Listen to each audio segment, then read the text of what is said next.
पार्वती, आखिर एक बेटी का बाप जो ठहरा। पार्वती, अब उसके हाथ पीले करने का समय आ गया है। पर हमारी आनंदी तो अभी सिर्फ 9 साल की है। अभी तो उसके पढ़ने लिखने और खेलने कूदने के दिन हैं। देख पार्वती, लड़कियां पराया धन होती है और जितना जल्दी इन्हें घर से विदा कर दे उतना अच्छा है। कल से आनंदी की पढ़ाई लिखाई बंद। पर बापू, इसमें मेरी क्या गलती है? आप मुझे पढ़ाई करने क्यों नहीं देते? तेरी गलती है कि तू एक लड़की है। लड़का होती तो क्या बापू? लड़का होती तो क्या? ऐ लड़की, ज्यादा जबान ना चला, नहीं तो जबान हलक से खींचकर बाहर निकाल दूंगा।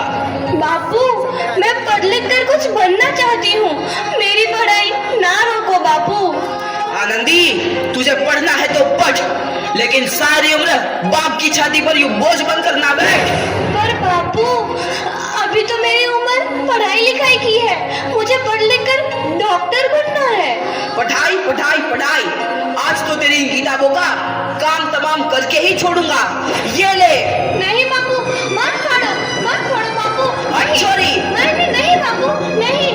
बापू, ये तुमने क्या किया?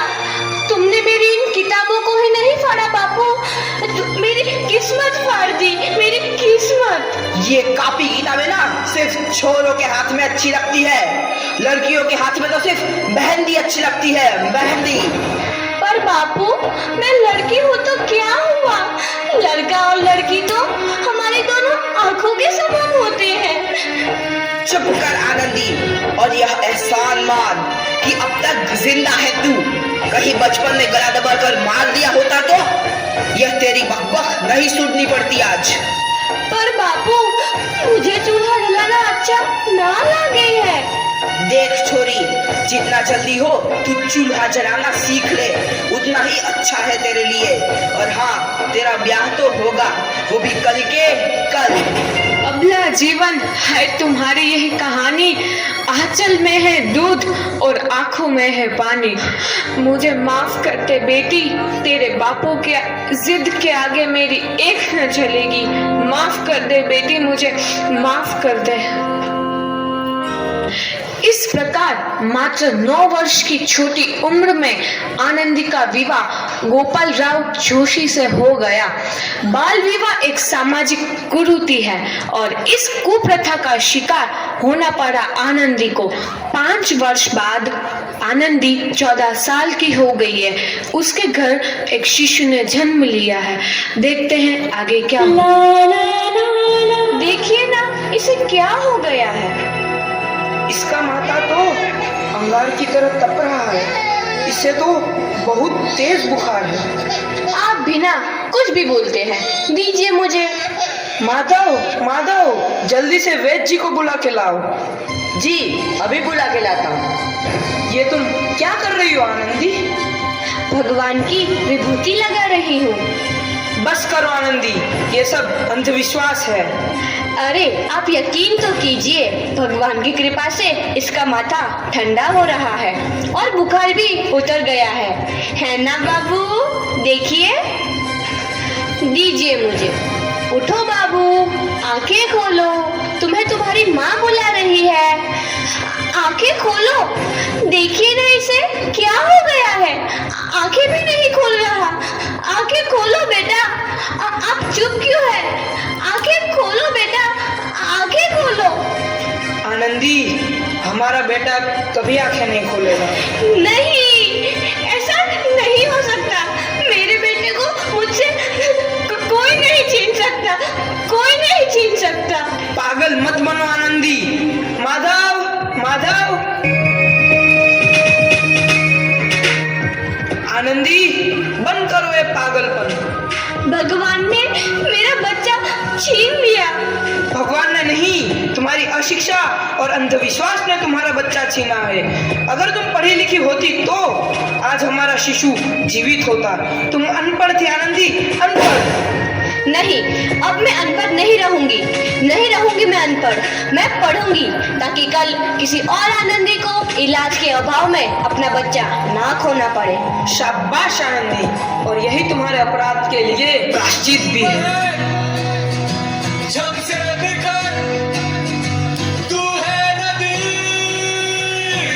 आनंदी, तुम्हारी 12वीं का परिणाम आ गया है। तुमने पूरे कॉलेज में प्रथम स्थान अर्जित किया है। आनंदी, तुम्हारी मेहनत रंग लाई है। तुम्हें शिक्षा वृत्ति मिली है।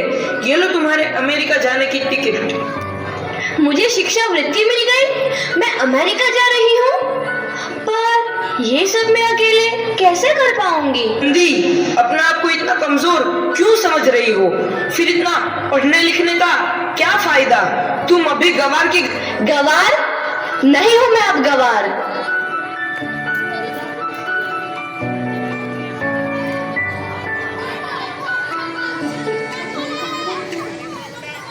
तो इस प्रकार 7 अप्रैल 1883 को आनंदी अमेरिका के पेंसिल्वेनिया के लिए रवाना हुई और 3 साल बाद उन्होंने डॉक्टर ऑफ मेडिसिन की उपाधि प्राप्त कर ली।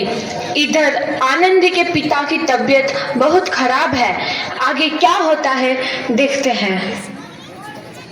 लगता है अब मेरे जाने का समय आ चुका है। अब मैं नहीं बचूंगा। ऐसा मत बोलो।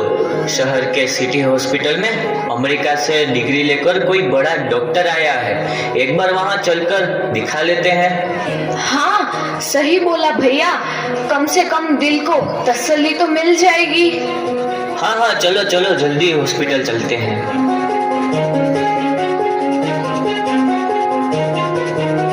इस मरीज की हालत तो बहुत ही खराब है। कोई चमत्कार ही इसे बचा सकता है। ऐसा मत बोलो भाई। डॉक्टर साहब कब तक आ जाएंगे? लो आ गई डॉक्टर मैडम। डॉक्टर मैडम जल्दी देखिए, मरीज की हालत बहुत ही खराब है।